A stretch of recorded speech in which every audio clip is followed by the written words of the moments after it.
by choosing the most pornographic, obscene, vulgar depictions of Muhammad for the juvenile intent of insulting them. You know, when you keep doing that, you're going to get a response. I think when you depict Muhammad as a victim of anal sex, unless there's something wrong with you and twisted, you'd have to come to the conclusion that that's pushing the envelope. The Catholic League's Bill Donahue taking a lot of heat for those comments yesterday, but is he right? Or was the slain Charlie Hebdo editor right when he said this 3 years ago? Our job is not to defend freedom of speech, but without freedom of speech, we are dead. We can't live in a country without freedom of speech. I prefer to die than live like a rat. Now, Tony Perkins says that the magazine or newspaper crossed the line. Lauren Ashburn disagrees. You say, Tony, that they did cross the line or at least invited trouble. Why? Well, I think, first off, Bill Donahue is a great friend, and I think he's a great defender of religious freedom.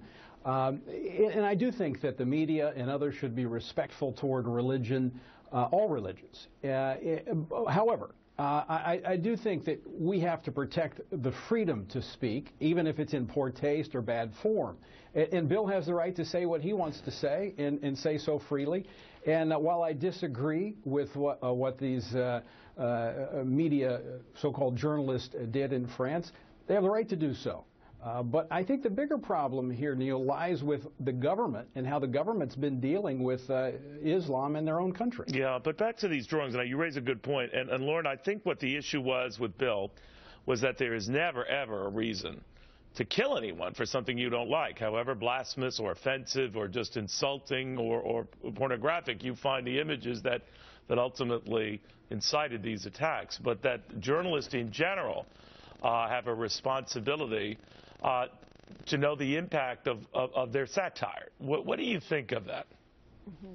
Journalists have the ability and the backing to say whatever they want, whenever they want it. That is what this country is about. That is what free speech is about.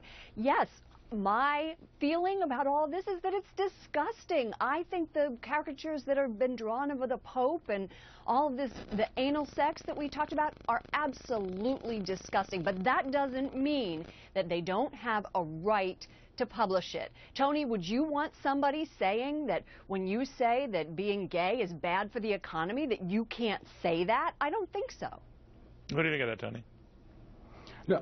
No, I agree. I think they may have a right to do it. I think the point here is when you look at what is being said, they have a right to say it. They have to understand there are consequences to saying those things. Now, I agree that they have that right to say this, but let's look at the issue here. In America, for instance, you have a crucifix put in a jar of urine.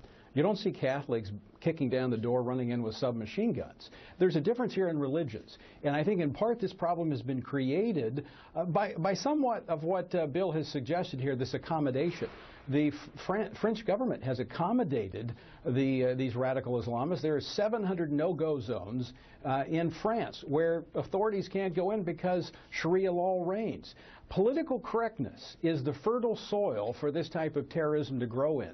And I think here in America, we need to take an alert to this and look at this. And I agree that the press has a role to play in here, and they shouldn't back up from telling the truth in speaking. But they do need to be responsible. All right, well, guys. But you're saying that they do. What you're saying, though, is that there's going to be a line. Who is going to be the arbiter of this moral line? But, Lauren, do you find that there's a line between, let's say, really offensive pictures or satire or cartoons and, let's say, the New York Times and the Pentagon Papers? Is there a difference? No, there isn't a difference. Okay. You have to be able to say, draw, write, whatever you want. You don't draw the distinction.